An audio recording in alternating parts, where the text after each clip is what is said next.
I'd like to call the May 3rd, 2023 Common Council meeting to order. It is 6 p.m. and we'll begin with the Pledge of Allegiance. Councilwoman Ficus. I pledge allegiance to the flag of the United States of America and to the republic for which it stands, one nation, under God, indivisible, with liberty and justice for all.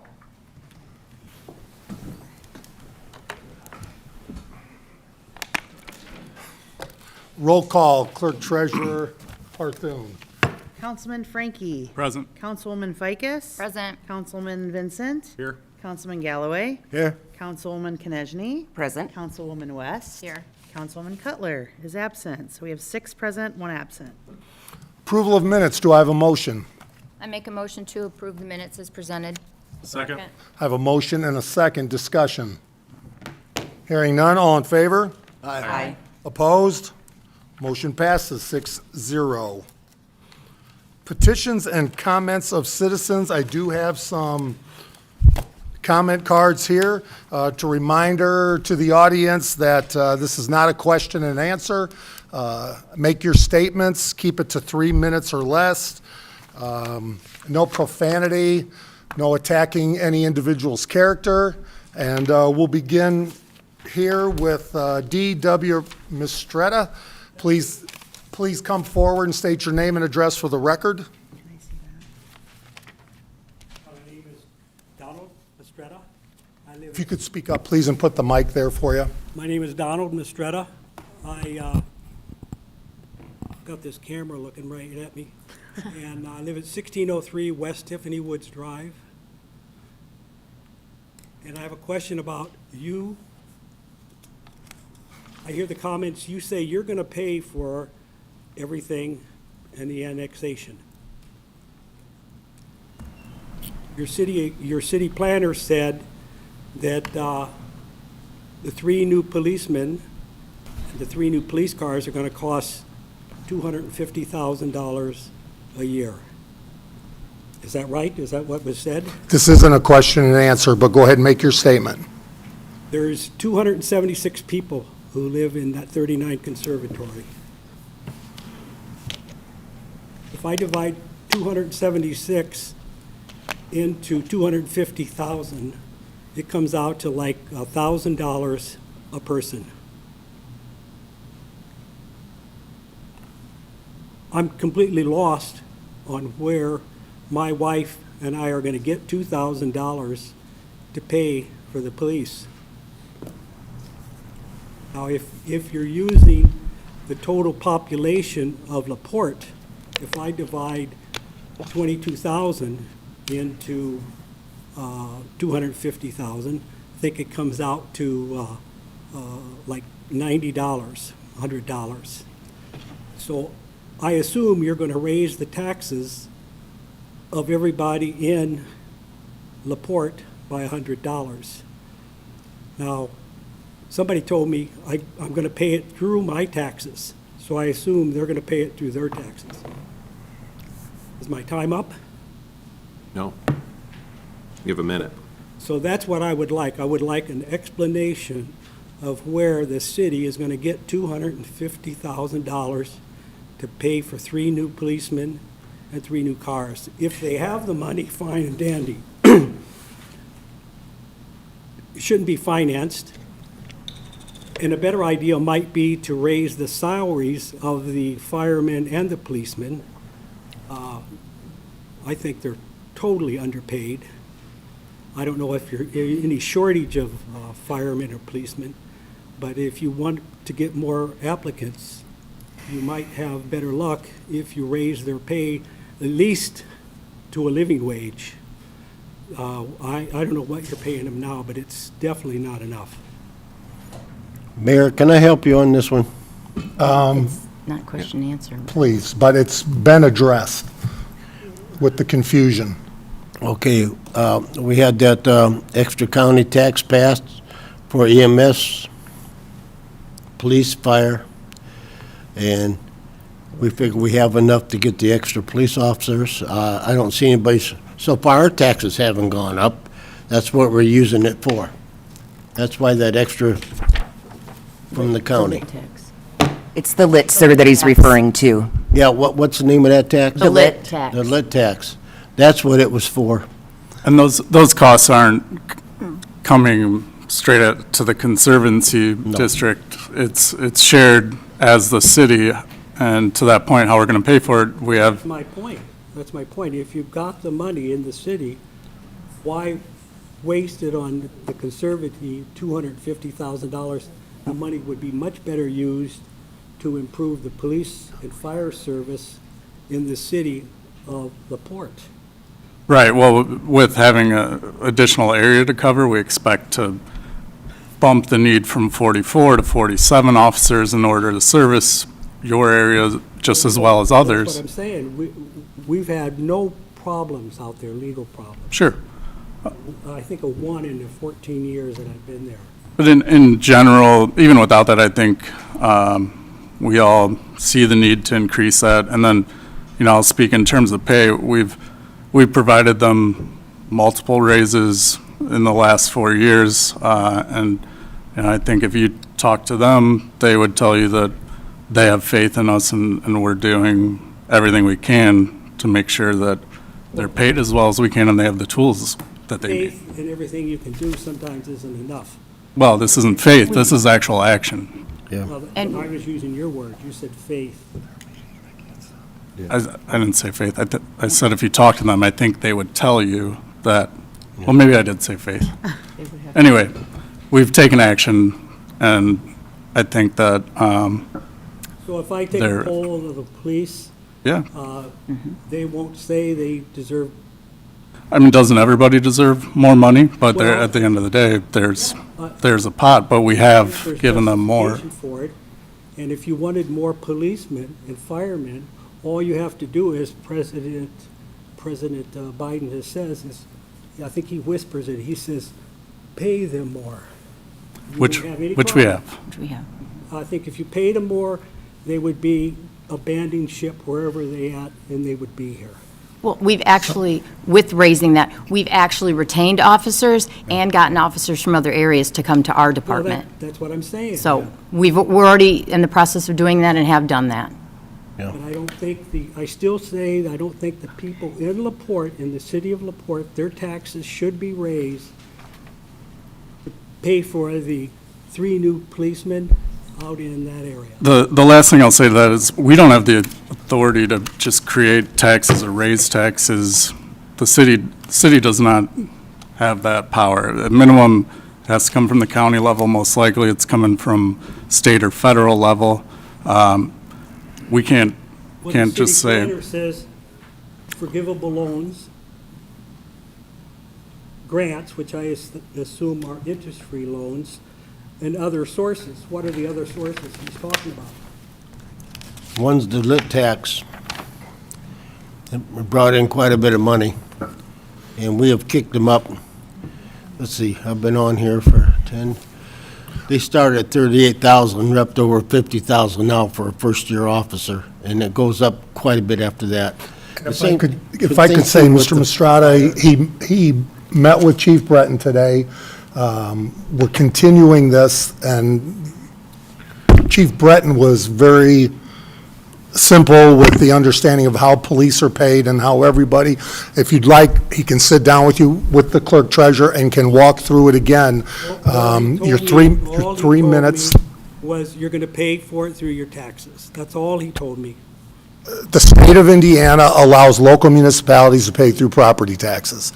After the caps, which is at a 1%, and is why all homestead owners in 39 North will save money becoming residents of the city, because of the 1% cap and the removal, if I can finish now, a removal of the 39 North Conservancy 25-cent tax rate.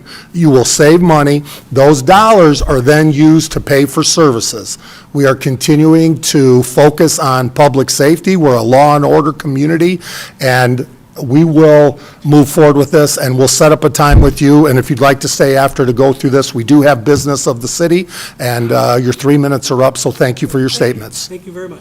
Carol Barker? He's talking to me. Go ahead. Can I see the address? I'm here to talk about annexation. I understand it's not. Could you state your name for the record, Yes, please, and Carol address? Barker. I know it doesn't personally affect me right this moment, but I know it's going to. I don't know what your next phase is, but I live on 100 West by 400 North. Pretty close, so not quite that far, but if you're over around that side of 39, I know you're going to come across on my side. There's no doubt in my mind. When I first moved here in 98, they had a thing going then about, it wasn't for the city, but it had to do with, I have brain surgery, I forget a lot. I Take your can't time. remember now. But I went to the meeting then, and they postponed it. They said it'd be for 10 years. Well, it's been over 20 now, so I know it's going to come up again.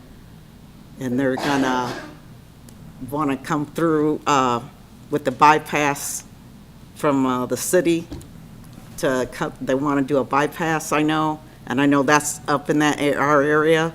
And if it could possibly be right behind my barn. It's going to be the same thing. I know you're going to try to annex that area too if you're going to put a bypass there. There's absolutely no doubt in my mind. Thank you for your comments.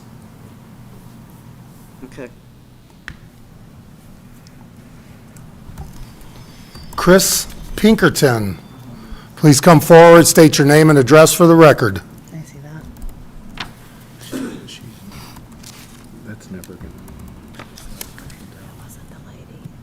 And Ms. Chris, hold on 1 minute. Ms. Barker? Also, Nick Minnick, you're welcome to set up a time with him as our city engineer and see the work that's been done regarding the corridor moving forward since the original meetings, and he's available during the week.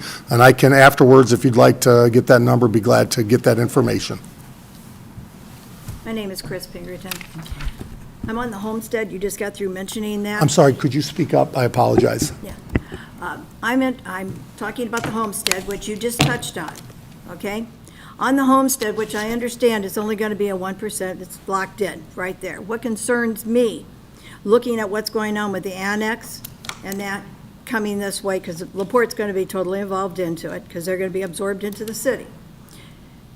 What I'm concerned about is a levy tax. And under a levy tax, there's no cap.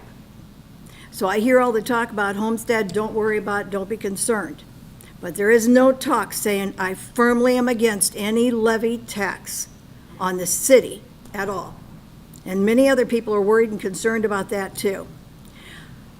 So I want a confirmation that there'll never be a levy tax put on this for property taxes, for people to end up paying this back. Just like 39 North, they took a levy tax out.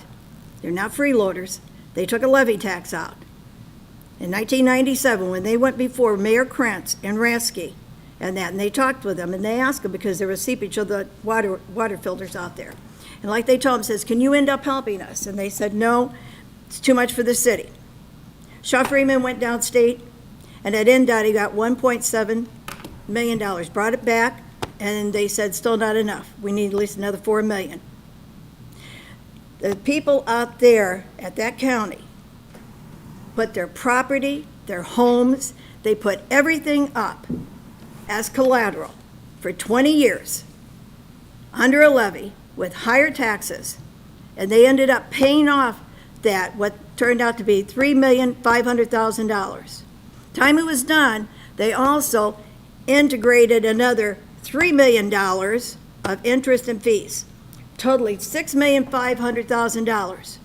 How are you going to come up with the money of $6,500,000 to pay those people back? I mean, they paid that out of their own pockets. That's money that should go back to them. Anybody who doesn't want to give them back that money is a freeloader, not them. That money, they deserve that money. That'd be like me putting my house up, somebody walking up saying, house is $100,000, I'm only going to give you 10 for it. I wouldn't take it. Those people shouldn't take it either. I don't understand that at all. And not only that, but they're talking about that water tower out there. Even Craig Phillips when he was there Friday night, he said out of his own mouth standing there, he said, "We don't really need the water tower right now." That came out of his own mouth, and you can end up listening back to it because we taped the whole thing and played it back several times. You can hear him very clearly saying it. And on that water tower, when that agreement was wrote up and everything else amongst them, that agreement was set before them where once they reached 360,000 gallons of water a day, that is when they needed the water tower. They have not hit 360,000 gallons of water a day. They're only at 40,000. So they're 320,000 gallons a day underneath. I have the newspaper article. Time here is with up. me. Thank you. I imagine it probably is, because you wouldn't want me to continue on this one. Thank you. And just for the council's perspective, that statement right there is when you hear the Conservancy, even 10 years ago, talk about we need a water tower.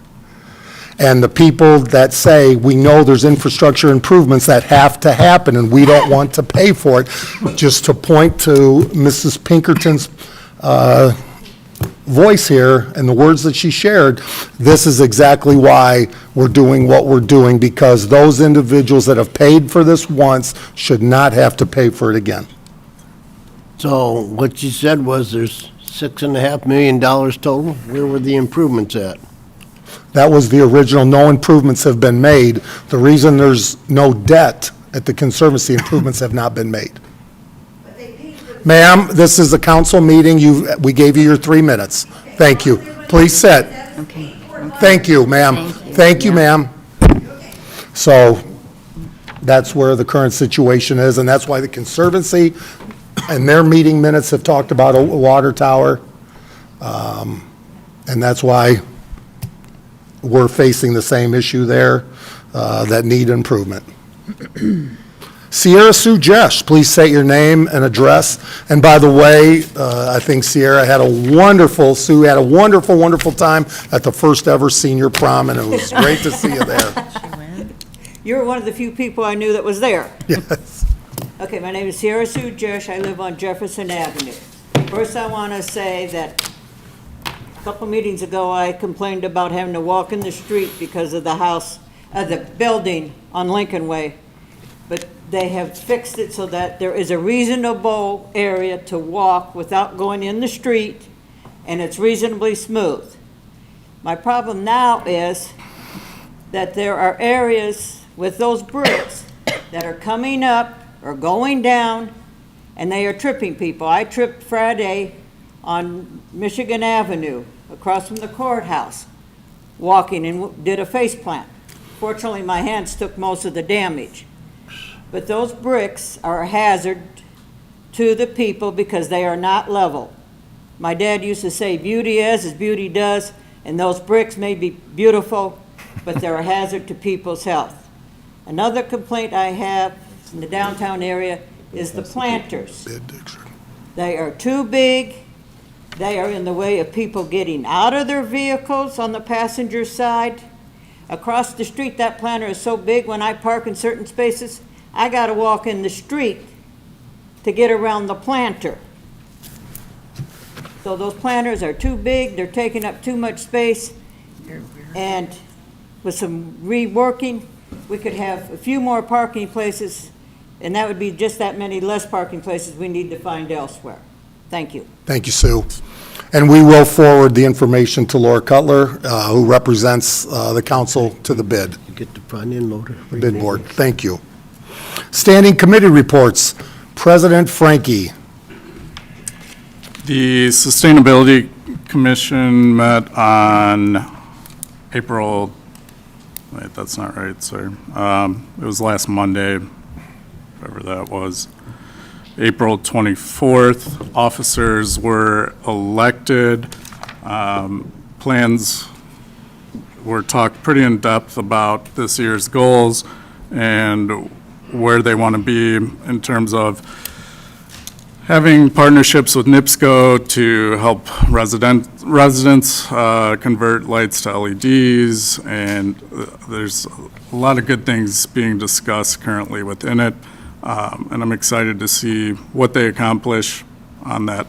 Redevelopment Commission met the following Wednesday, and it was about a 5-minute meeting. Some bills were paid, and that was about it. That's all I have.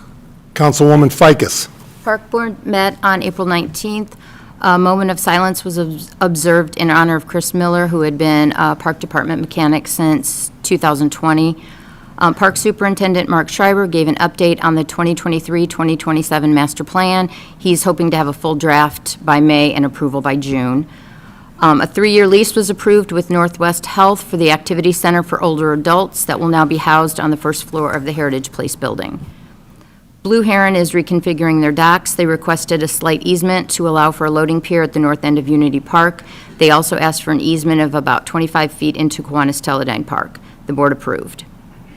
A fee schedule was set to allow dedication plaques at 3 overlooks. Any money collected will be used for interpretive signage throughout the parks.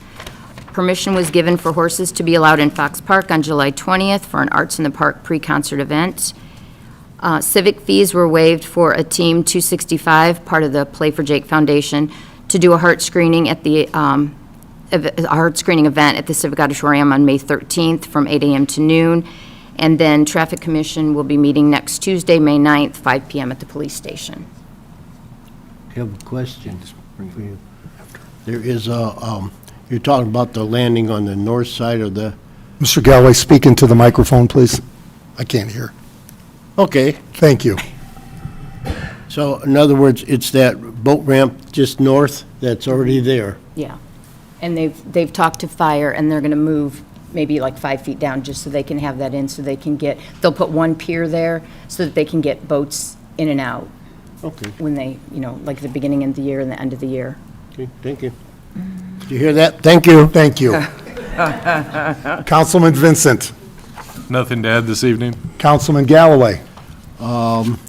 Next Monday, the 8th, Mayor's Veterans Committee will meet at 5 o'clock at the Park Department, and next Tuesday, the 9th, will be the Police Merit Commission, 2 o'clock at the Police Department.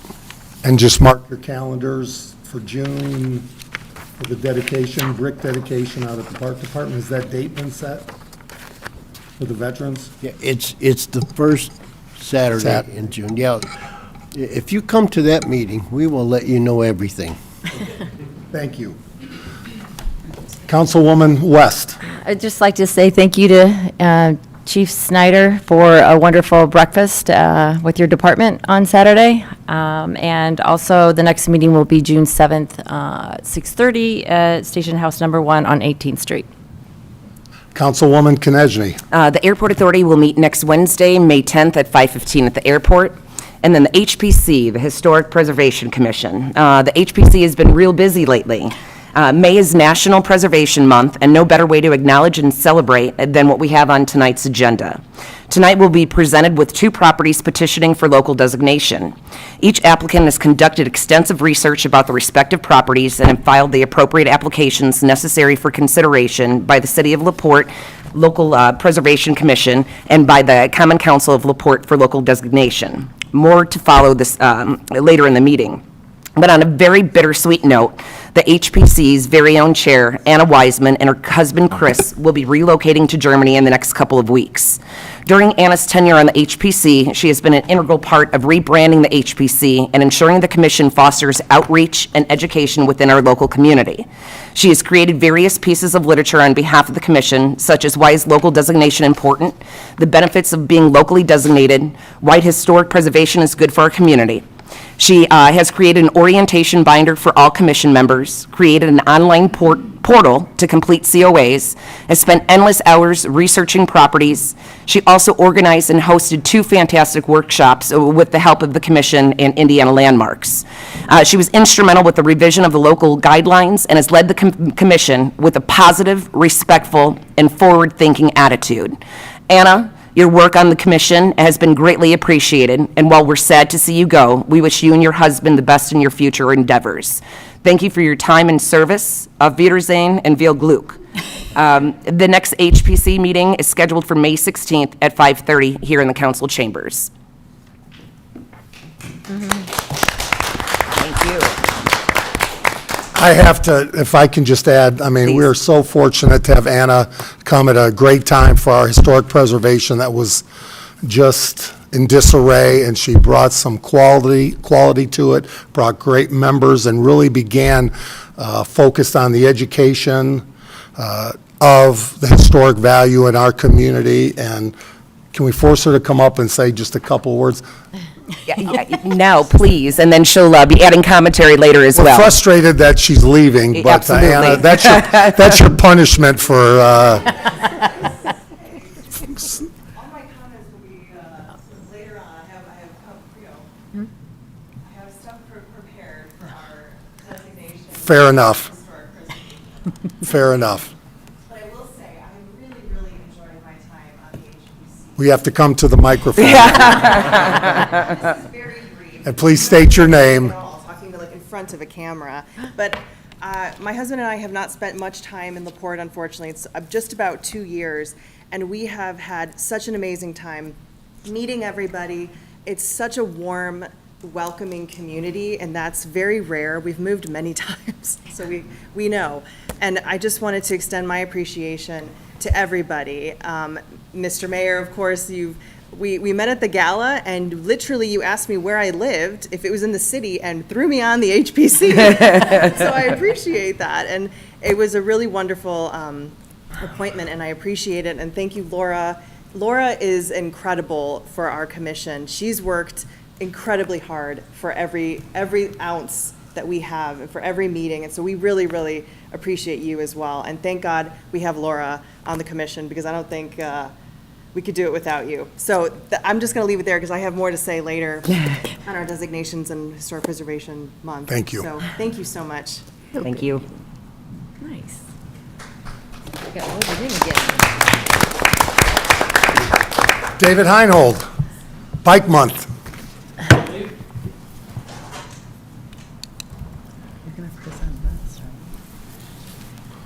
So David Heinold, Assistant City Planner, ADA Coordinator for the City of LaPorte.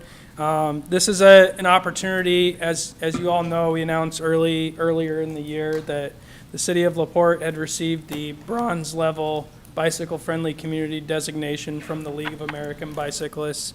As Laura already mentioned, that it's Historic Preservation Month as well. It's National Bike Month, which is also designated by the League of American Bicyclists. They're a nonprofit. They've been in operation since 1880. So if you think back to dirt roads, it's basically that time. And a lot of bicycle advocates, including those who I brought here today on the bike ride to kind of commemorate this occasion with our sign and certificate, in helping make the streets safer in the city of LaPorte and beyond, as well as in LaPorte County, with our bike routes outside the city as well. But this is specifically for our community. This is an opportunity to kind of celebrate creating a safer, more connected community, as we're already doing through our trails plan, and continuing to offer public engagement out there with community surveys and public workshops, and listening to people on where they like to ride, where they want to go. Just a little brief about the League of American Bicyclists. Since 2002, they've been accepting applications for the Bicycle Friendly Community Program through it's called Bicycle Friendly America. They've accepted like over 2,000 applications, and they've accepted 25% of them. And there's 501, and we're the 501st state as of December, so they have 2 per year. So they'll actually have more that are added to the list. So we were the only community in Indiana, in the state of Indiana, to be accepted with the bronze level designation, and there's a few other communities, including some of the surrounding communities like Valparaiso and South Bend. So at the same level.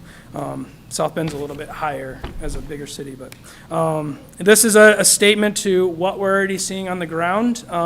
Just kind of a big tidbit of information in the application, because it's a rather lengthy process, and you really dive into deep about how many low stress streets you have. LaPorte's very fortunate to have those residential streets and those bike routes that are established as county bike routes. So that really, I don't want to say it helped, but it also helps to have, education incorporating teaching kids how to ride safely, adults as well. That's another element. Engineering, evaluation, like public engagement, continuing to get feedback from people. So those are things they look at. So this is a 5-year award, and it's up for renewal in 2026 in the fall. And just kind of, this is evaluating the state of bicycling and the work towards quality of life, sustainability, and transportation options for all people. Through this award process, we've been able to kind of assess where we're at in regard to bicycling safety and identify what we can do to improve transportation options for everyone in our community. And I believe we have a proclamation as well for the mayor to read, and we also have the presentation of the signs too.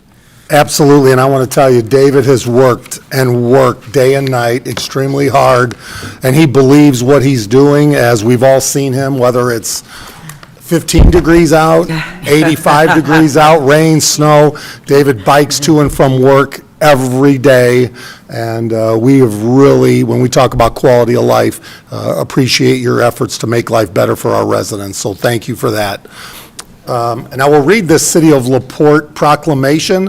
Whereas throughout the month of May, the City of LaPorte, Indiana will celebrate biking and the freedom, the joy, and the well-being it imbues within us, as well as the power that more people riding bikes has in making life better for everyone. And whereas the resident of the City of LaPorte, Indiana, and its visitors will experience the joys of bicycling through group rides, races, commuting events, educational programs, charity events, and/or by simply getting out and going somewhere by bike.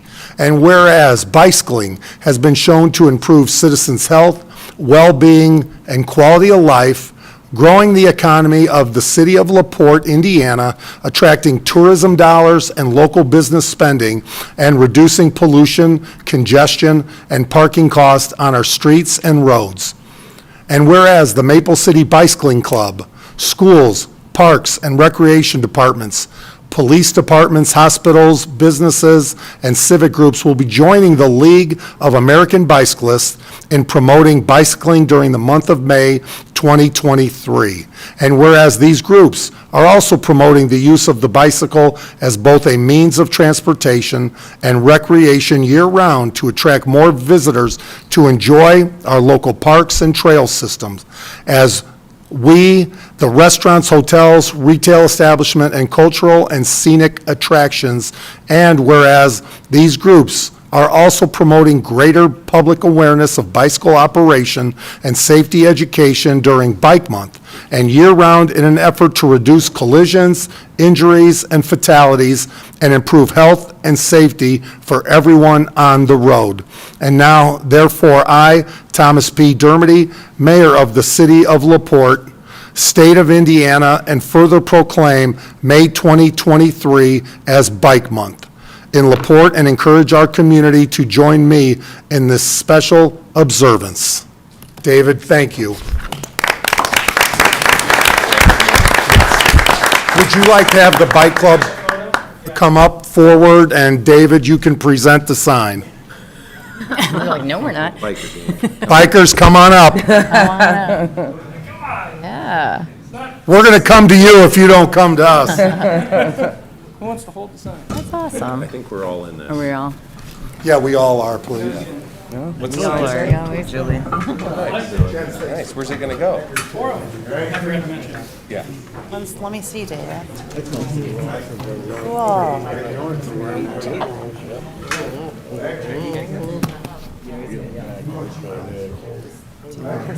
gonna stand up right next so nobody can see me.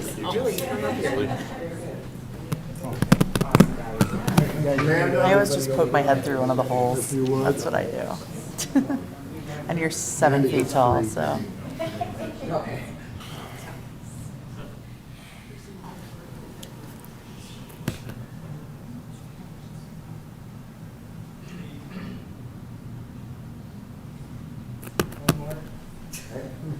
One more for the, David, could you introduce your photographer?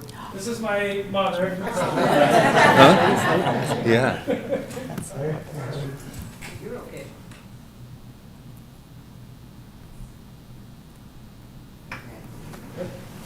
Thank you all. Thank you all. And just know that we don't require you to stay here. You can bike home while it's light out. Before it gets dark. Stay here. I like a bike with a motor on it, no fence. My son's got an e-bike. All right.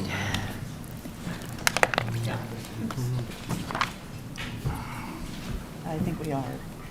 David's mom's like, I'm out of here.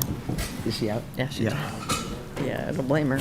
I took the picture. Let's go. Moving on, Councilwoman Konechny. Your Honor, I'd like to read an ordinance for the second time by title only. Second. I have a motion and a second. Discussion? Hearing none, all in favor? Aye. An ordinance establishing a no parking zone on both sides of 8th Street between C Street and E Street. Motion for approval? Second. Second. Motion and a second. Discussion. Can we just have confirmation, residents of, there's conversation? Mr. Heinold, if you'd come forward to the mic. Thank you. I'm going to stay back here. Busy this council meeting. This is his. David Heinold again. So I spoke with Chief Snyder, and they went out and talked with some of the residents about just some of the areas. I believe you're talking about A Street, the section on the west side. We explained the project a little bit more, and they understood the benefit for having that there. I believe that was just temporary parking there on that side. And then I think even on the hill, I think that was the other issue. Correct. I think it was explained to them as well, from my understanding, that their understanding that parking will go away and that they have the ability to use the parking. They'll be able to find parking in the driveway. Further questions for Mr. Heinold? Comments? Excited about this project. Yeah. I do have a motion and a second. All in favor? Aye. Opposed? Motion passes 6-0. Councilman Vincent. Honorable Mayor, I'd like to make a motion for a second and final reading of an ordinance by title only. Second. I have a motion and a second. Discussion? All in favor? Aye. Opposed? Councilman Vincent.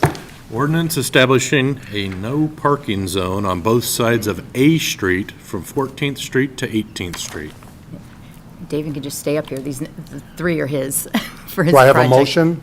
So moved. Second. Motion and a second. Discussion. Could you see if Mr. Heinold, Oh, did he I leave? think he, Maybe talking to the biker gang. Chief Snyder knows his Biker part. gang. He went to all the houses. I mean, this covers the whole area he just spoke Yeah. on.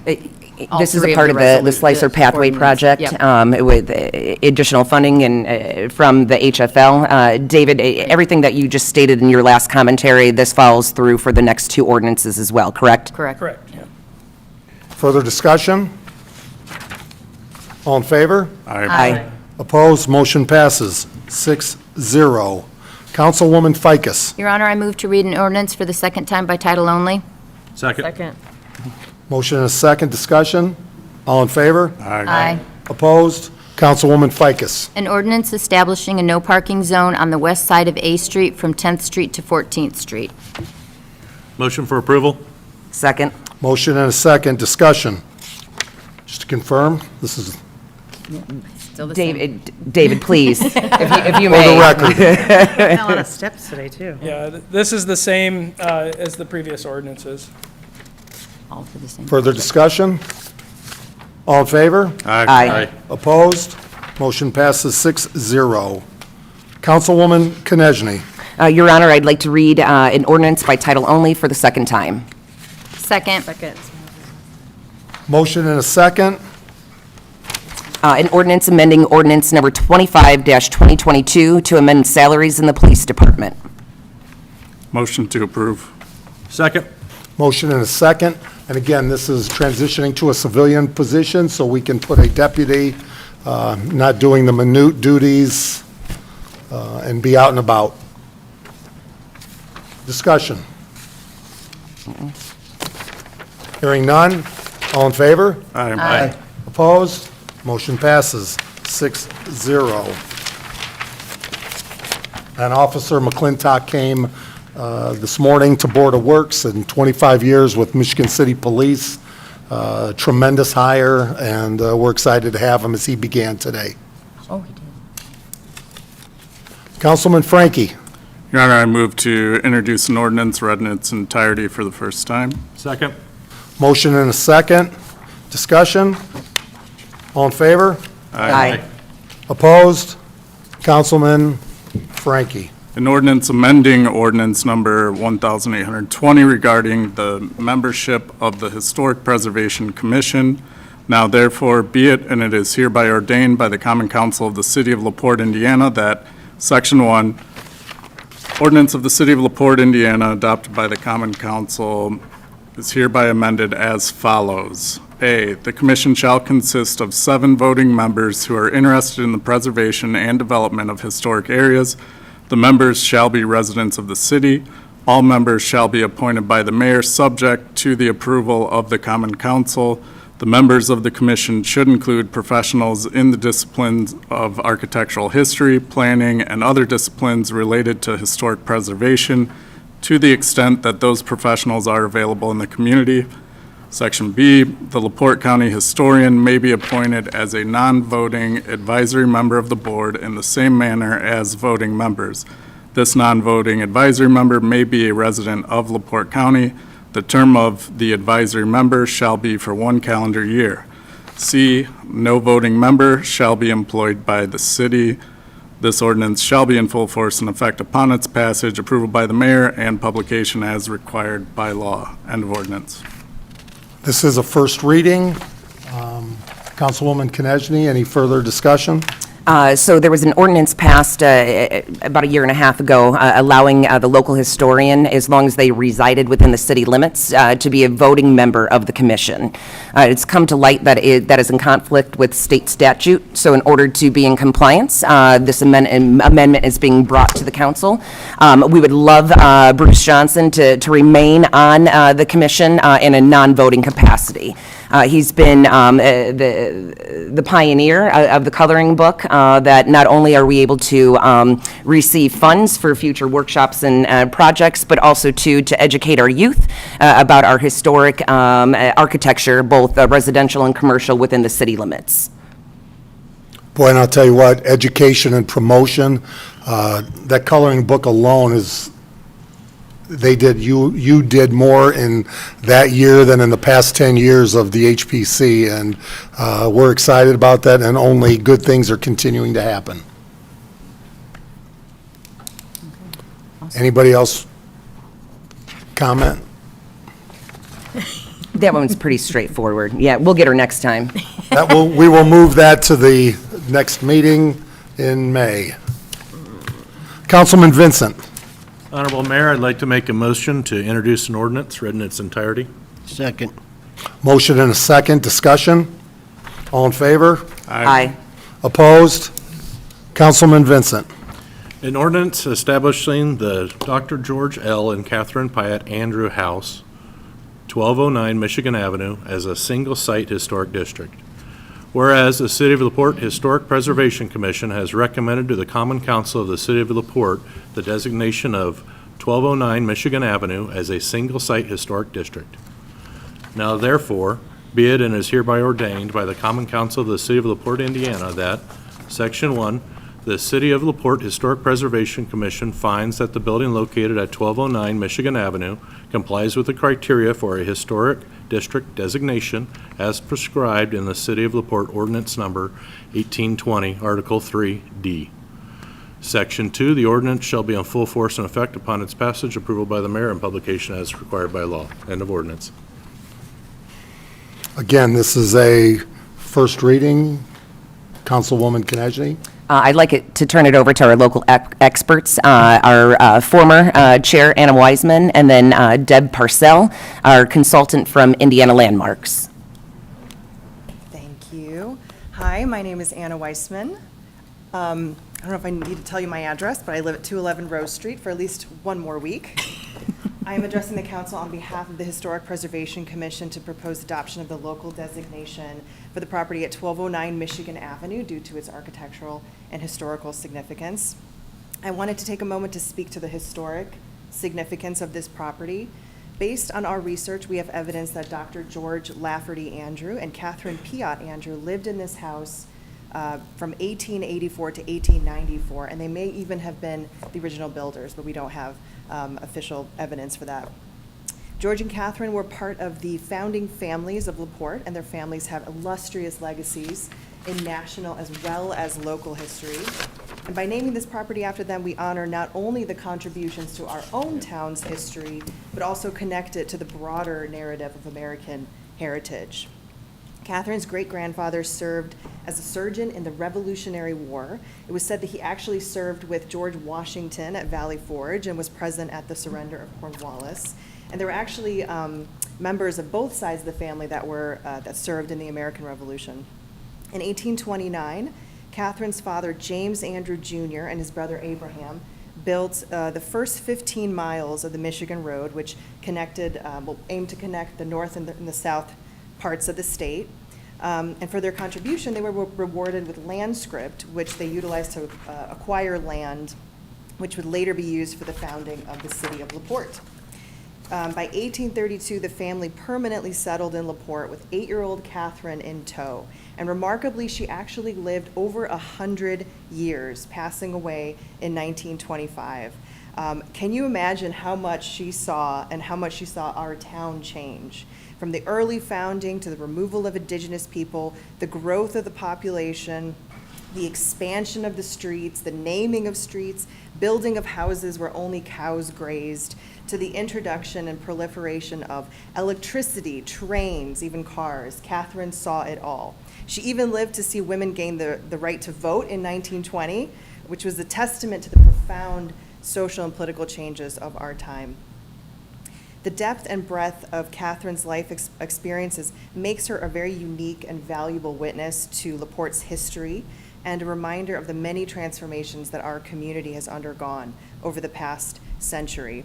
And I imagine her sometimes in her window at 1209 Michigan, waiting for her husband to return from his medical practice. He was one of the first physicians in LaPorte and also served in the Civil War.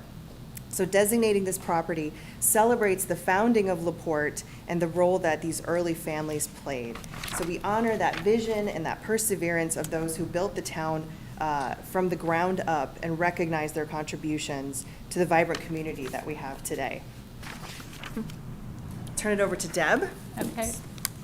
So I'm Deb Parcell. I work for Indiana Landmarks. Indiana Landmarks has a contract with the City of LaPorte to provide staffing services to assist with the Historic Preservation Commission. So in preparing this, Anna really delved into the history of the people, and I was looking more at the architecture of the building. So that's really what qualifies this, is the combination of the people and the architecture for this property. Wrote a several-page recommendation. I will not read the entire thing for you. I know you'd like to get home tonight, so we won't go there with that. But it is Queen Anne-style architecture. It is mostly intact. It's rated contributing, which means it's got most of its original features. The thing that keeps it from being really significant is that somewhere along the line, the porch came off. It had a wraparound porch on the front. But otherwise, it's pretty much original materials, which is remarkable that much has stayed together. So the conclusion of my report, I'll read to you tonight. So the Dr. George and Catherine Piatt Andrew property is located along Michigan Avenue with other homes of similar style and period within the Indiana and Michigan Avenues Historic National Register District. It's rated as contributing in the 2002 LaPorte County Interim Report. Removal of the front porch prevents a notable rating. The house is an excellent example of Queen Anne-style architecture with some Victorian Gothic details, which was popular in the latter decades of the 19th century. The connection to LaPorte's founders and the architectural design and degree of integrity of this property would merit protection as a designated local historic landmark under Criterion 1 and 2 of the LaPorte Historic Preservation Commission Historic District Designation Procedure as associated with the life of a person significant in the past, embodiment of the distinctive characteristics of a type, period, or method of construction, and contains any architectural style, detail, or other element in danger of becoming extinct. So for all those reasons, we believe it's worthy of protection with this ordinance. Thank you. Thank you. Thank you. I'd like to also add, and I appreciate Deb's work, Indiana Landmarks, along with PEP, the new leadership there, really focused in partnering with those landlords that are not keeping the property up, that for many years have allowed to go into disarray. And again, LaPorte's better. We have higher standards, higher expectations, and Deb, I appreciate your commitment with us and PEP to continue to move forward. People should all expect to live in clean, affordable housing, so thank you. We'll move that to the next meeting in May. Councilwoman West. Your Honor, I move to introduce an ordinance read for the first time in its entirety. Second. Motion and a second. Discussion. All in favor? Aye. Opposed? Councilwoman West. An ordinance establishing the Grishko House, 1302 Jackson Street as a single-site historic district, whereas the City of LaPorte Historic Preservation Commission has recommended to the Common Council of the City of LaPorte the designation of 1302 Jackson Street as a single-site historic district. Now therefore be it and it is hereby ordained by the Common Council of the City of LaPorte, Indiana, that Section 1, the City of LaPorte Historic Preservation Commission finds that the building located at 1302 Jackson Street complies with the criteria for a historic district designation as prescribed in the City of LaPorte Ordinance Number 1820, Article 3D. Section 2, this ordinance shall be in full force and effect upon its passage, approval by the mayor, and publication as required by law. End of ordinance. Councilwoman Konechny. Again, I'd like to defer to our local experts.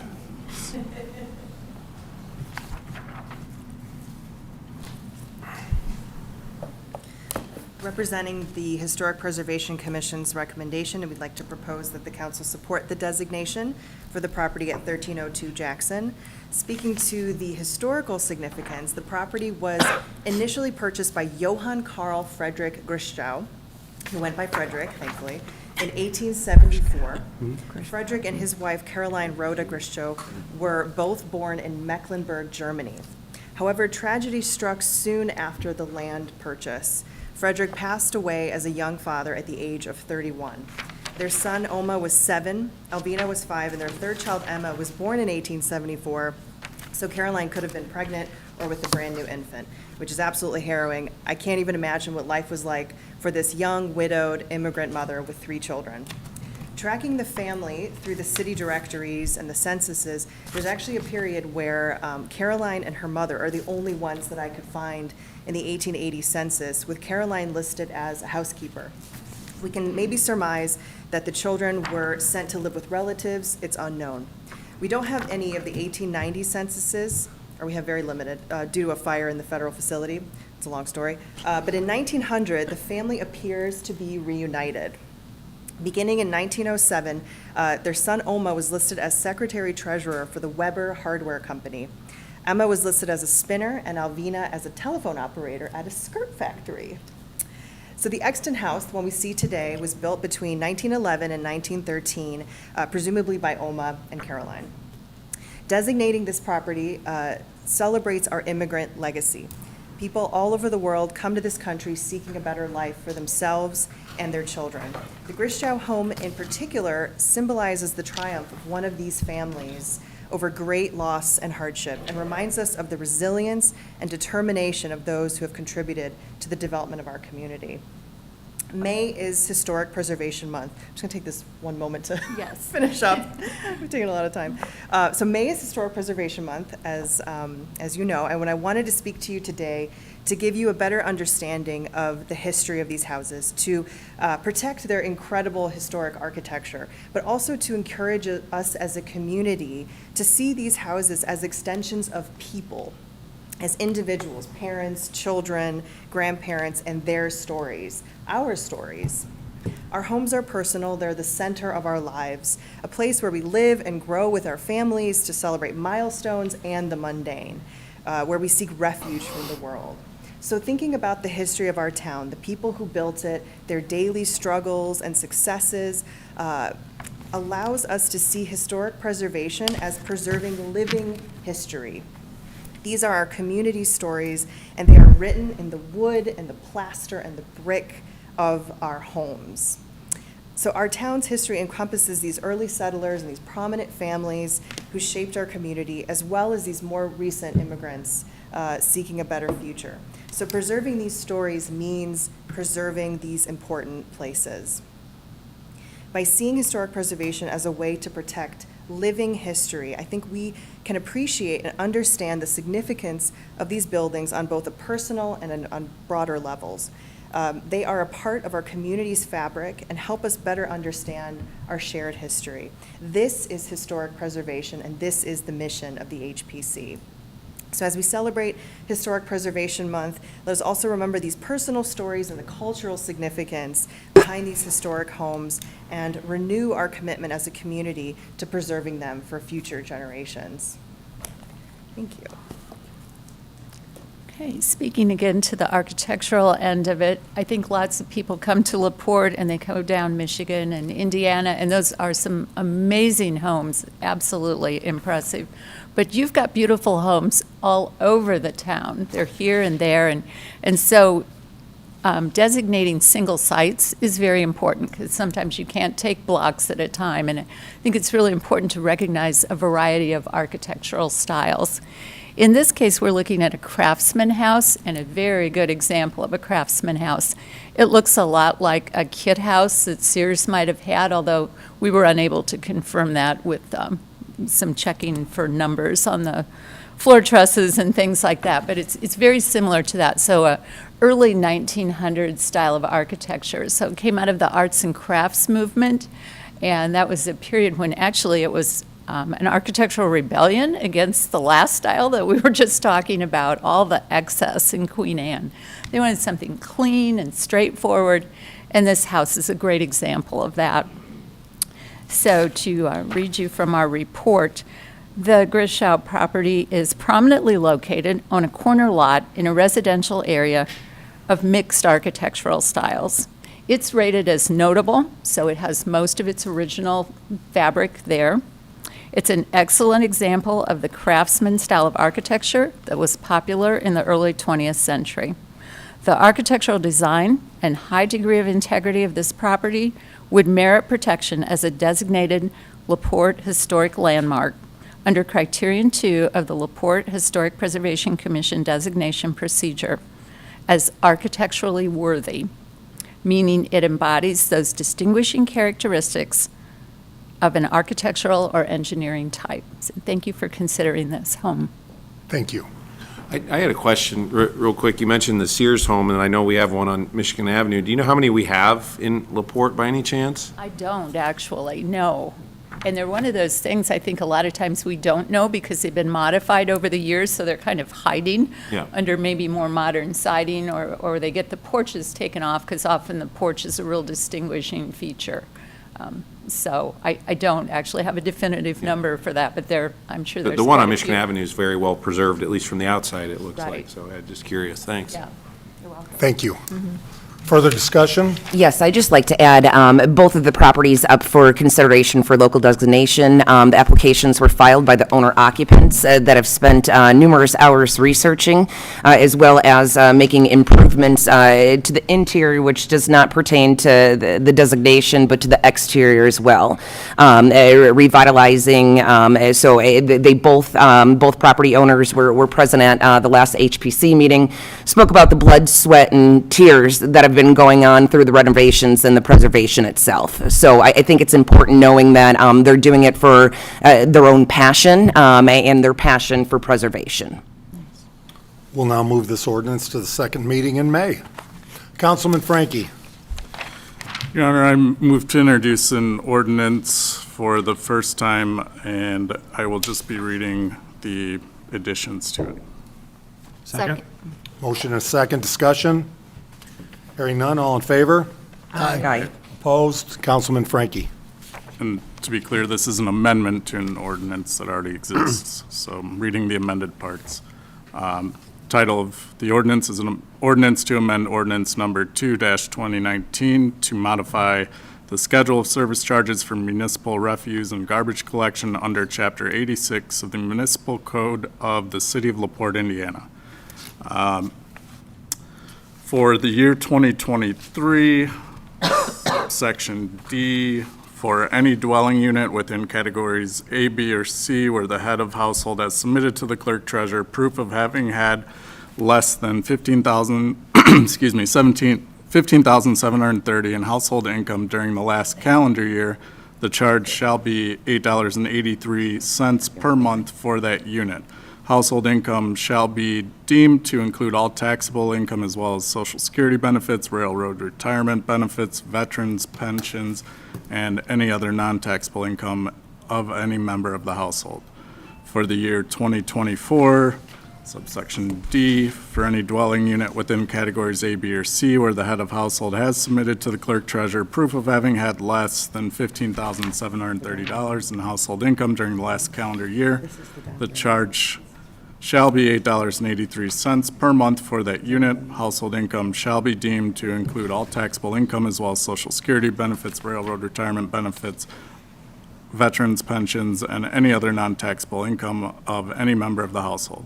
For the year 2025, Section D, for any dwelling unit within categories A, B, C, where the head of the household has submitted to the clerk treasurer proof of having had less than $15,730 in household income during the last calendar year, the charge shall be $8.83 per month for that unit. Household income shall be deemed to include all taxable income as well as Social Security benefits, railroad retirement benefits, veterans, pensions, and any other non-taxable income of any member of the household. For the year 2026, Section D, for any dwelling unit within categories A, B, or C, where the head of the household has submitted to the clerk treasurer proof of having had less than $15,730 in household income during the last calendar year, the charge shall be $8.83 per month for that unit. Household income shall be deemed to include all taxable income as well as Social Security benefits, railroad retirement benefits, veterans, pensions, and any other non-taxable income of any member of the household. End of amendments. Attorney Otis. Thank you. And this has been in a lot of back and forth with Waste Management. They've been good to work with, but I think the reason, again, that you're seeing a modification of the ordinance is because we have a new waste hauler, or not new after a 4-year break. They'd been our waste hauler for over 20 years, I believe. But the city had gone to RTS 4 years ago. I'll let the mayor speak on what he thinks of weren't happy with the relationship. I think we'll just leave it at that. And so went back to waste. They were the lowest, most responsive to what the city was specifically looking for. Councilman Frankie read off the cost for people with disabilities or that qualify for the discount. For single-family dwelling, it's $12.99 a month for 2023. 2024, $13.50 a month. $14.04 a month in 2025, and in 2026, it's $14.60 a month. This also includes the 96-gallon tote that if you live in the city, you should have received already. The city is working with individuals who may have requested a smaller tote for maybe they physically can't move the 96-gallon tote. We will work with them on that. A couple other comments. There is a $2 per month fee that we are all charged. I'm a resident of the city, just like the rest of you, regarding the damage that we have for street repair due to refuse and garbage collection. That's unchanged. And that is unchanged again from that amount has not changed. So the slightly increase, Courtney, I think that we see is one, the cost of collecting trash has gone up, and then the tote is included. You're going to see, Mayor, if you want to comment on this, it's going to be cleaner, right? I think you saw in some areas of town where you didn't have the gallon totes, the 96-gallon totes that are hooked up to the trash trucks. Trash kind of ends up going in different places, and is that fair? I don't know if you have anything else to add. Well, no, just that, RTS, the supplier that we inherited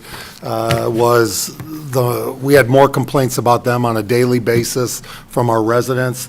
And, you try to look and say, how can we have the most competitive garbage costs for our residents, yet get quality service? I think this is a change, so we're transitioning into that. But, just talking about and hearing from, as we've talked about 39 North, and seeing the costs that they pay individually for trash, many of the residents are excited to potentially have our trash price, because some of them are paying anywhere from $25 to much more. So it's, there's definitely a savings there. And I think as this transition happens, it's going to be good and it'll be consistent. Yeah, I think with waste management, and again, I'm a customer of this just like the rest of you are. For years, they just took care of it and no complaints. And then RTS did come in with a lower bid. They came in with this idea of kind of being more environmentally friendly than the rest of the competitors. And I think the concepts are great, and then when you put it into action, all of them are based in New York City. Like when we had issues, we'd be on Zooms with people. Again, they're in apartments in New York City, and that's fine, but there weren't boots on the ground here. And we've got waste management employees that live in the city, right? So I think we should see more responsiveness to issues, and I think that's been fair to say so far. So we hope to continue to work with waste management on the phone line, so that if customers have complaints, they can contact and speak with an individual. So I don't know if anybody else. I think the clerk treasurer would like some. Sure. I just wanted to highlight in section 3, which is section 86 it's an amendment to section 86-33 of the municipal code. So the collection, the payment of service charges as specified will entitle the recipient of the service to one collection of refuse or garbage per week not to exceed one 96-gallon cart, or if you sign a small cart waiver, which is available at utility billing, one 64-gallon cart. That's provided by Waste Management, so specific to the can that was delivered to the residents. And then from April 15th to October 15th, residential units may have no more than 3 biodegradable bags or bundles of yard waste in addition to their regularly scheduled refuse pickup. And if there are questions on any of this, we are happy to provide answers in utility billing. There have been a lot of questions. There was a change in the contract, so we expect questions. Jessica Bruder, our communications director, is working on assisting residents with the correct information. We want to make sure it's easy to understand so that it's easy to follow. Happy to help any way we can, and yeah, just give us a call in utility billing if you have any questions. So Courtney, may I ask you a question? Sure. Originally, it was any kind of yard waste. They'd take whatever that fit in the 96-gallon cart. This is an amendment stating the cart plus 3 biodegradable bags? You can put yard waste in the cart. Uh-huh. If you've used your cart, if you're over your cart, then Yes. you're allowed 3 biodegradable bags or bundles, or a combination of the two. Very good. Myself, we know that we'll have more yard waste, so I just called Waste Management and rented a second tote for myself. It was super easy, calling the 800 number. So that was just delivered today. So now I'll have 2 Waste Management totes, which is available to all residents if you just call Waste Management. The contract with the city of LaPorte is for the 1 cart. If you need an additional cart, it is available to you at a cost, and it'll be billed through Waste Management. And it's been nice with the 64-gallon cart for those seniors that didn't want to haul the 96 gallons, so that's been a nice add-on. And I'll note, Captain Ficus with the Grammar Police, she's been promoted from deputy. Congrats on that, but garbage is misspelled in the title of this ordinance. So if we can fix it. I That's me. didn't draft this. That's me, thank you. So, so the city also has dumpsters, the dumpster program where you can take large items, which is great. For those individuals that, physically maybe can't get something there, you can contact Waste Management, and for a small fee, they will take large items as well if you organize, you have to call them ahead of time to coordinate that. But that was something I took advantage of, again, when Waste Management was our contractor prior. Further discussion? Hearing none, we'll move this to the second meeting in May. Council President Frankie. No, that was I just apologize. Galloway. Councilman Galloway. Tim's like, what? It's 1 and 1. You're going to say my name again for 2 to 1? Okay. Your Honor, I'd like to introduce a resolution and read it in its entirety, one Second. and only time. I'll get it out. Second. I have a motion and a second. Discussion? All in favor? Aye. Opposed? Councilman Galloway. Resolution to transfer funds within the 2023 budgets. Whereas there are additional monies needed in certain line items in the 2023 budgets in order to pay for essential services and obligations. Now therefore be it, and it is hereby resolved by the Common Council of the City of LaPorte, Indiana, that the following transfers be made within the following budgets for the year 2023.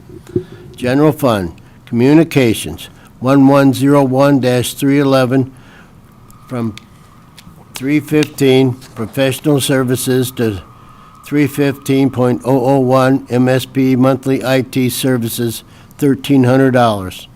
Police, 1101-370 from 391 Other Services to 365 Vehicle Lease, $2,470. Motor Vehicle Highway, MVH to Motor Vehicle Highway Restricted, 2201-524 to 2203-524, from 111 salaries to 111 MVH restricted salaries, $3,980.08. From 122 FICA Medicare to 122 MVH restricted FICA Medicare, $298.42. From 231.015 repairs and maintenance, 231.015 MVH restricted repairs maintenance, $12,425.26. Park non-reverting, 2211-803 from 391 other services to 111 salaries, $3,405. From 391 other services to 122 FICA Medicare, $60.46. Civic non-reverting, 5504 to 803 from 241 other supplies to 391 other services, $9,000. From 241 other supplies to 499 monthly credit card fees, $1,000. Redevelopment TIF 1, 4445-701 from 411 land to 381 debt service interest payment 2020 bond, $77,065. I think that's in the resolution. This is a resolution. It can pass this evening. Do I have a motion to approve? So moved. Second.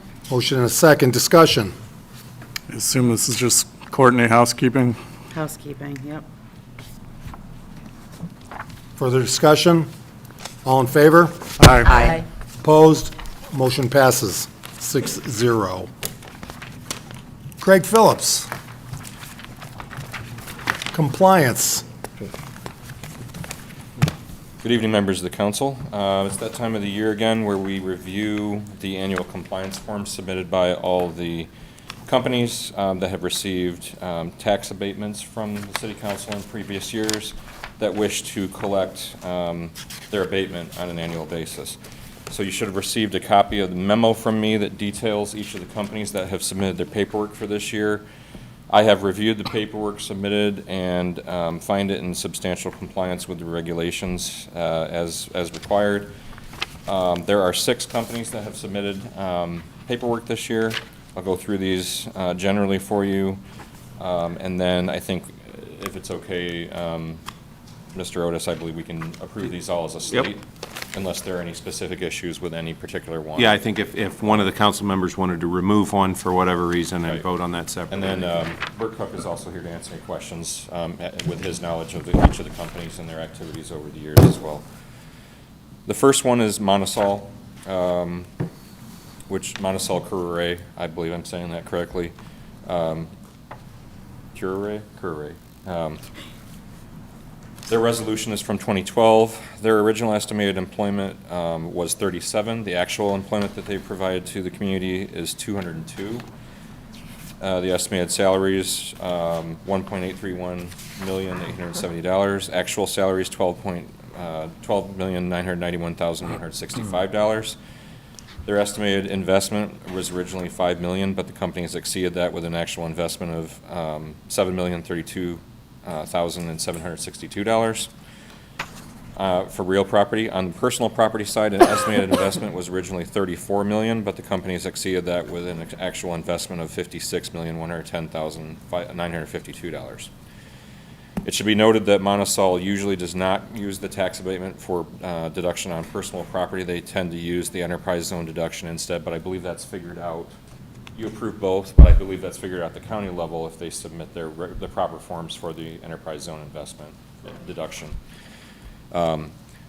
So based on this, I find that they are in substantial compliance with the requirements for the annual submittal of documents. Wind Machine, now known as Windever, received their resolution was approved in 2015. Their estimated employment was 3 additional employees. The actual employment is 3 employees. Their estimated salaries were $84,000. Actual salaries, $116,061. The requested abatement that was approved is for personal property. The estimated investment was originally $600,000. But the actual investment was $206,006. In terms of compliance, we believe they're in substantial compliance due to exceeding the original salary estimates as proposed on their SB1 forms. Next will be Jaeger Unitech. They received their approval and resolution in 2014. Their estimated employment was 26 additional employees. Their actual employment added as a result of their abatement was 66 additional employees. The estimated salaries were $811,000. The actual salaries have totaled $3,780,894. Their abatement was for real property. The initial investment was estimated at $420,000, but the company has exceeded that with an actual investment of $1,207,085. So they are in substantial compliance. B&B Manufacturing received their approval through resolution in 2015. The estimated employment was 40. Their actual employment is 37. The estimated salaries were $1.4 million. The actual salaries are $3,772,465. In terms of real property, the estimated investment originally was $3.5 million, but the company has exceeded that with an actual investment of $3,504,253. Personal property was estimated of investment of $2.8 million, but the actual investment has been $4.244 million. So we believe that they've made a reasonable effort to comply with the SB1 as submitted, only because of the actual employment number being slightly less than intended, but all the other numbers for salaries and investments have been exceeded. Helmet Casting and Services received their approval that's currently in effect in 2014. The estimated employment at that time was 312 additional employees. The actual employment is 274 employees. I will note that that number has increased dramatically since last year. We're happy to see that. The estimated salaries were $23,689,000. The actual salaries are $15,409,666. Again, they are making substantial investment in the form of additional funds being put towards salaries. In terms of real property, the estimated initial investment was $27,725,000, but the company has exceeded that with an actual investment of $64,852,847. And on the personal property side, the estimate was $83 million in investment, but the actual investment was $79,666,469.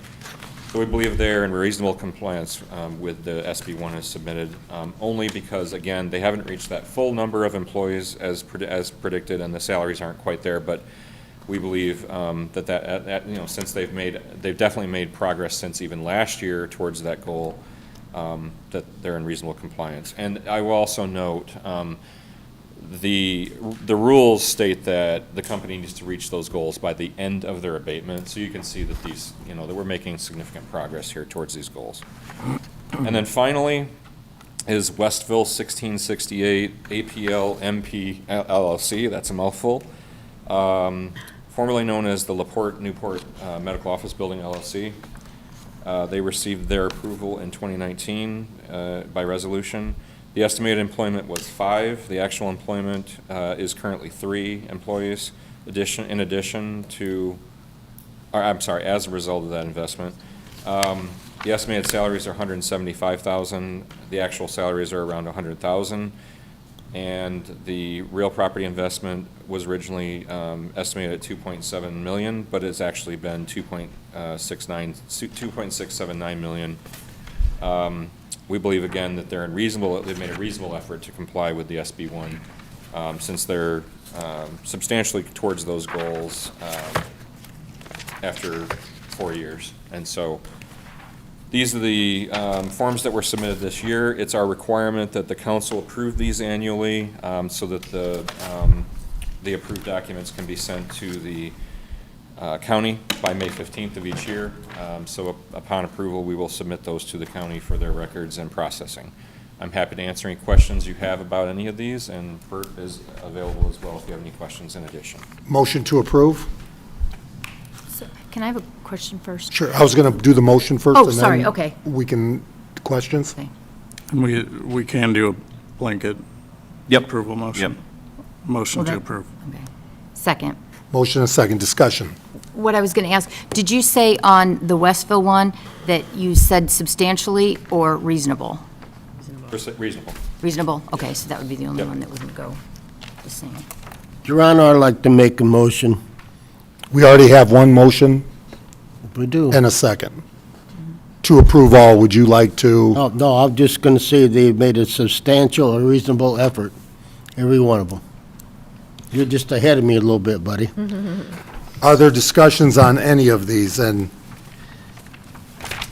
many of these, even like Howmet is just coming off COVID when the airplane industry basically went away.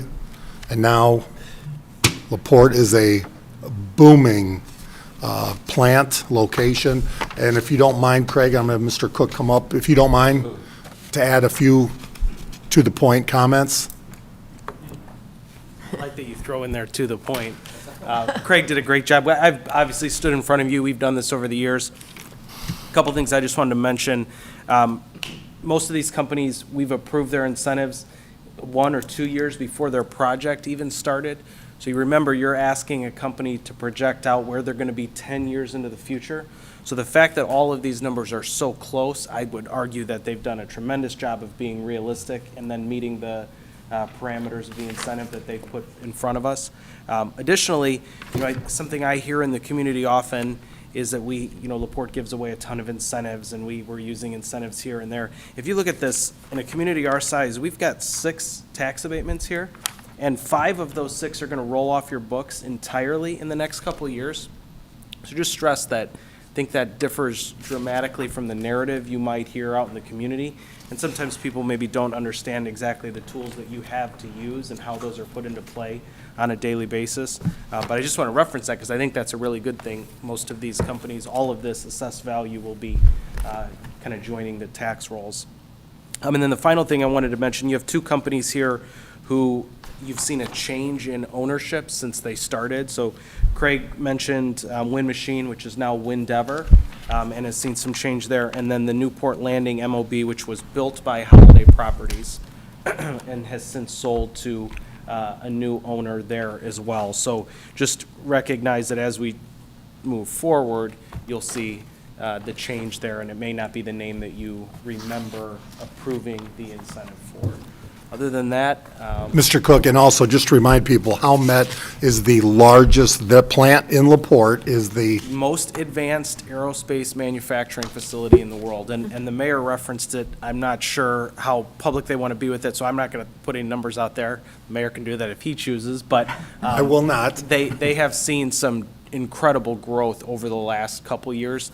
It was mentioned that COVID really, did a number on the airline industry, and that set them back some, but they have since come almost entirely back, if not grown from that, and we expect that to continue in the future as well. I do have a quick question. With the change of address, the move for Windever, does that affect anything? Yeah, so I did call our county offices to make sure that everything was in line there. It is set, the change of address has been noted. The incentive is on the equipment, so the equipment is still taxed in the state of Indiana, is still taxed in the city of LaPorte, so it doesn't necessarily affect anything other than we want to make sure the county offices recognize that that particular tool is attached to that company who is now in a new location, and they do. I have a comment, Your Honor. Mr. Galloway. A lot of people don't like tax abatements for industry, but we're competing with everybody else. And if we don't give any, we're not going to get any business here. That's just the way it is. Yeah, Councilman Galloway, I think that's spot on. Again, if you do not believe that incentives are being used on every deal, every single deal in every community, it's because you're not in that industry and you don't get to see it day in and day out. Every community chooses the projects that they want to support and how they want to support them. I think it's very important to be strategic. It would be probably a mistake to try and go after every project, but to choose the types of projects that we want to see grow in our community, and those are high-quality jobs that obviously provide a living wage and fit within the fabric of what our community is built on. But those projects, every city, every state, every country is competing incredibly hard to land those deals. And the tools that we have to use are very, very limited. So it's not like, there's a huge bag of things to pick from. You have tax abatement, you have urban enterprise zones and the tools that they bring, and you have tax increment financing. And how you choose to utilize those tools will largely decide whether or not you land the project. And I always say that if you don't want to use those tools, if you don't want to incentivize projects, that's your prerogative.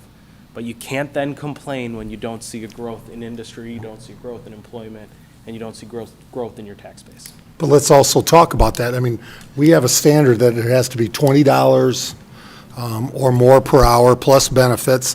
I mean, the opportunity that came with the mattress factory, the city of LaPorte was asked to bid. We did not bid. We said no, and we did not turn in a bid for that. So we do. We just don't turn around and bid to everybody that wants to come to LaPorte for incentives. Very, very rough math, but just adding it up in my head, it looks like it's over 30 million in just salaries that these companies, 6 companies are providing to people, and that money gets injected back into our community. Absolutely, and I think the salaries are absolutely the most important part, but don't forget, you also, in Indiana, we tax real property and we tax personal property. That makes up our tax base. We have companies that typically are very capital intensive, especially when it comes to equipment. So that also is a very important source of revenue for our community as a whole. We're very cognizant that it's very difficult to find people to staff all of our companies. So bringing in large employers with maybe lesser quality jobs probably only makes that situation worse. So the best thing we can do is be very strategic in the type of companies we're looking to bring to LaPorte. But in those instances, we're going to be aggressive and we're going to do everything we possibly can to help them to choose this as the best location for that company. Further comments? I do have a motion and a second. Further discussion? All in favor? Aye. Aye. Opposed? Motion passes 6-0. Thank you, Mr. Phillips. Thank you, Mr. Cook. So, any other comments from the council? Your Honor, I move to untable the ordinance establishing a parking space in the 700 block of Clay Street to be designated as a loading-unloading zone. We would like Second. to, sorry. so that we Motion can- and a second, discussion? It's for the purpose of taking it back to Traffic Commission, because we've all had different discussions, and we want to maybe come up with a different solution for this. So Traffic Commission will be meeting next Tuesday, so I'll take it back to them, and then we'll clean up the ordinance or do whatever we need to do. So I have a motion and a second. Further discussion to untable it. All in favor? Aye. Opposed, untabling it and sending it back in the same, or do I need a I separate? do a separate motion. First of all, untabling it passes 6-0. Is there another motion? Then there's a motion to take it back to Traffic Commission for reconsideration. Second that. Motion and a second, discussion? All in favor? Aye. Opposed? We'll take it back to traffic. Thank you. Motion passes 6-0. Any other council comments? Yes, the firemen had a very good pancake breakfast. You were enjoying yourself, and that was good to see. I know, I was eating so much, you got in my face and said, "You feeling all right?" I said, "Yeah." It was very good. Good turnout. The clerk treasurer, any comments? No.